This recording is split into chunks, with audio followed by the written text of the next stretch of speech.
Sidang yang ketiga. Senin nanti sidang keempat, kemudian kesimpulan hari Selasa, dan kemudian insya Allah nanti Kamis itu akan ada putusan.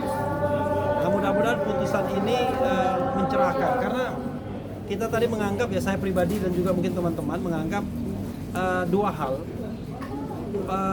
Termohon itu masih tidak mau mengakui, seolah-olah putusan pengadilan itu dianggapnya bukan sesuatu yang sah sebagai dasar untuk melakukan gugatan. Sehingga kalau masih mempermasalahkan sah tidaknya penahanan, penangkapan dan lain sebagainya, itu sudah tidak relevan lagi. Apalagi soal kewenangan dan lain sebagainya. Kewenangannya ada, tapi tidak boleh sewenang-wenang. Nah, yang terakhir yang saya tadi mau tanya, sesungguhnya ini seperti mau ada penyesatan, seolah-olah bahwa tindakan minta ganti kerugian itu hanya didasarkan pada undang-undang saja. Di situ yang dikatakan atau termasuk kesalahan dari penerapan hukum. Jadi dasarnya yang paling objektif adalah adanya putusan pra-peradilan yang sudah diputuskan bahwa yang namanya penahanan, penangkapan dan sebelumnya penggeledahan itu tidak sah. Jadi kawan-kawan semua, untuk memberikan penghormatan kepada ahli yang sudah kami sampaikan ke sidang, sudah kami hadirkan.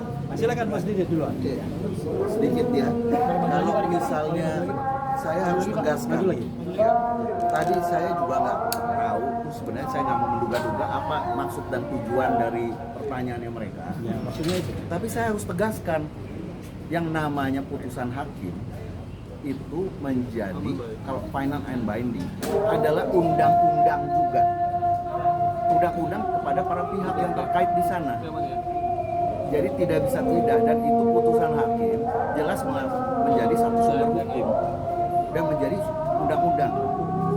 Tapi tidak undang-undang pada setiap orang, khusus kepada orang-orang yang terkait, si termohon, turut termohon, dan si pemohon. Ya, jadi itu undang-undang, harus dimaknai demikian. Tapi kalau dibilang apa beda undang-undang dan hukum? Hukum itu keseluruhan, tapi kalau undang-undang hanya lebih sempit, ya. Nah, apakah putusan undang-undang? Iya, putusan itu undang-undang bagi orang-orang.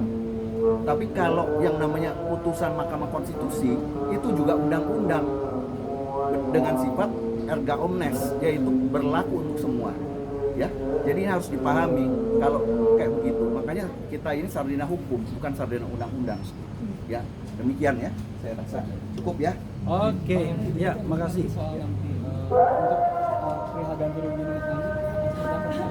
Ya, nanti akan dijawab semuanya ya, gantian ya. Jadi kita gantian. Pak Yaya Satya Negara, silakan tambahkan. Tadi tidak sempat ikut. Ya, silakan. Ya, Sena. Baik, terima kasih atas kesempatannya.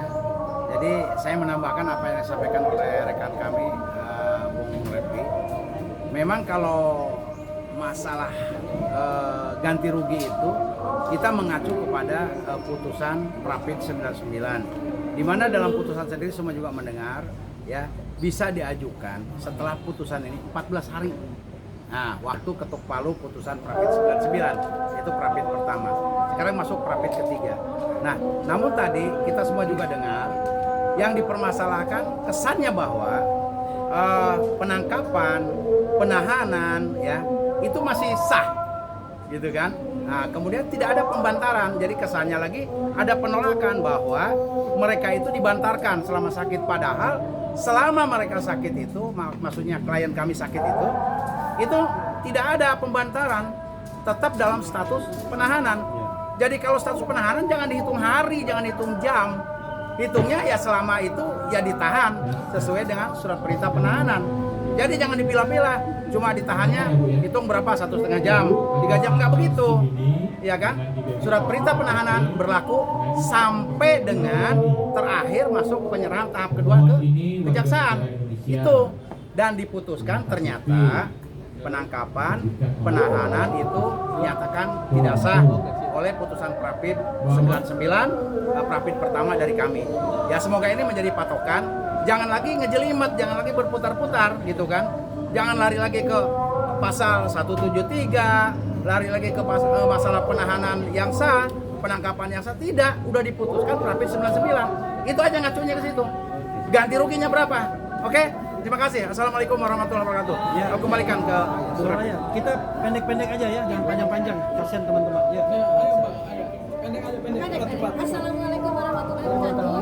Untuk yang kesekian, sekali lagi kami dari tim advokasi Tohan mengucapkan terima kasih atas kehadiran teman-teman semua. Dan untuk hari ini segala uraian sudah dijelaskan oleh rekan-rekan kita semua. Saya cuma ingin menambahkan satu kata bahwa harapan kita untuk hari ini putusan hakim itu putusan yang berkeadilan. Karena apa yang kita minta, apa yang kita mohonkan adalah sudah sesuai dengan putusan pra-peradilan yang memang berdasarkan aturan-aturan hukum yang berlaku. Mungkin saya pikir itu dulu ya, Mas. Oke. Ya, silakan Pak Ristan. Ya. Jadi singkat aja. Jadi hari ini adalah kita membahas tentang ganti rugi sebenarnya. Poinnya adalah itu. Ganti rugi ini sebenarnya berdasarkan tadi sudah disampaikan bahwa ini adalah berdasarkan putusan tanggal 3 Juli nomor 99 ya, bahwa memang benar 7 Juli bahwa memang benar apa yang dilakukan oleh penyidik masalah penahanan, penangkapan maupun penggeledahan adalah dinyatakan tidak batal, tidak sah terhadap pemohon dalam hal ini Pak Roy. Sehingga kita mengajukan gugatan ganti rugi dan itu sudah didasarkan ada di dalam ganti rugi itu di dalam PP nomor 92 tahun 2015. Mungkin orang mengatakan kenapa sih ganti rugi sampai 100 juta? Itu sebenarnya sudah ada diatur bahwa bagi orang yang sudah salah tangkap, salah tahan, ini bagi para pemohon yang tidak mengalami luka berat atau kematian ya, itu nilainya adalah 500 juta sampai 100 juta. Sehingga kita memaksimalkan ya, karena memang bukan maksimal. Kalau boleh sebenarnya lebih dari 100 juta. Kalau boleh sebenarnya bisa lebih 100 juta, tapi karena maksimal 100 juta, jadi kita bukan mencari-cari besarnya tidak, tapi memang karena memang batasnya 100 juta. Itu poinnya sebenarnya ya. Itu mungkin Bang. Oke. Oke. Silakan Pak Gafur. Jangan sebelum lama-lama juga. Mas Roy ya. Ya, Jadi Pak. gini, Ada poin. yang pertama persidangan hari ini menunjukkan bahwa Polda masih berkekeh atau masih bersikeras bahwa mereka pada saat melakukan penangkapan penahanan pada tanggal 19 Juni itu yang nyata-nyata sudah dinyatakan tidak sah oleh pengadilan, mereka masih mengatakan bahwa penangkapan penahanan tersebut masih sah secara undang-undang. Masih sah secara undang-undang. Padahal pasal 173 yang tadi dikutip, coba baca penjelasannya, dinyatakan tidak sah secara hukum, bukan secara undang-undang. Tidak ada Bang dalam penjelasan pasal 173 KUHP yang baru ya.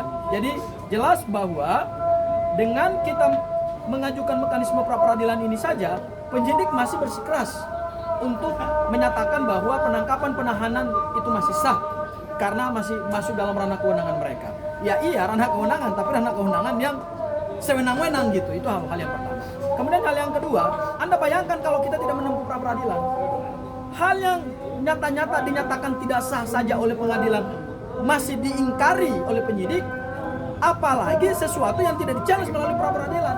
Makanya dari awal kami melihat bahwa pasal 32, pasal 35 meskipun kami memohonkan pada pra-peradilan kedua dan tidak dipertimbangkan ya, tidak dipertimbangkan permohonan kami, itu nyata-nyata adalah pasal selundupan ya, yang sebenarnya kalau mau kita uji benar dalam pra-peradilan ini seharusnya pasal-pasal itu juga dirontokkan oleh pra-peradilan ya. Karena apa? Karena lagi-lagi kan kita bisa lihat bagaimana positioning dari penyidik gitu. Seolah-olah mereka mempertahankan kewenangan mereka yang kewenangan itu sudah dinyatakan tidak sah secara hukum, bukan tidak sah secara undang-undang. Itu hal yang kedua. Dan hal yang ketiga, selanjutnya saya serahkan kepada yang punya hajat. Oke, kita mau selamat jumpa Baik, ya. iya. Silakan. Assalamualaikum warahmatullahi wabarakatuh. Saya akan menambahkan yang tadi mungkin belum sempat diceritakan. Ya, jadi sesuai dengan rencana, alhamdulillah kami tadi juga menampilkan beberapa video. Beberapa video itu jelas-jelas betul ya, karena itu terkait dengan apa yang sudah kita tulis. Nah, di dalam replik kemarin bahwa ada hal-hal yang disangatkan, ada hal-hal yang kemudian dilakukan oleh para termul itu untuk menghina sehina-hinanya Ya, contohnya apa?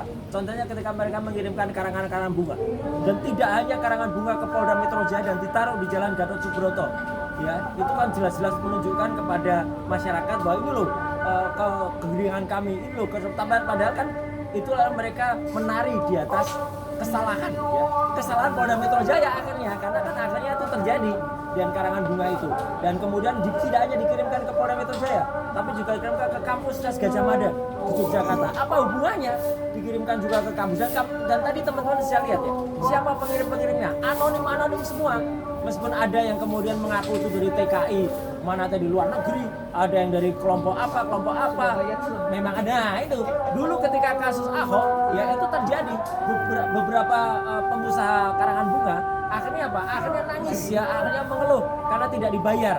Ya, nah ini kalau ada yang membayar berarti ada bawirnya gitu loh. Jadi jelas betul tindakan mereka. Itu yang pertama di dalam video.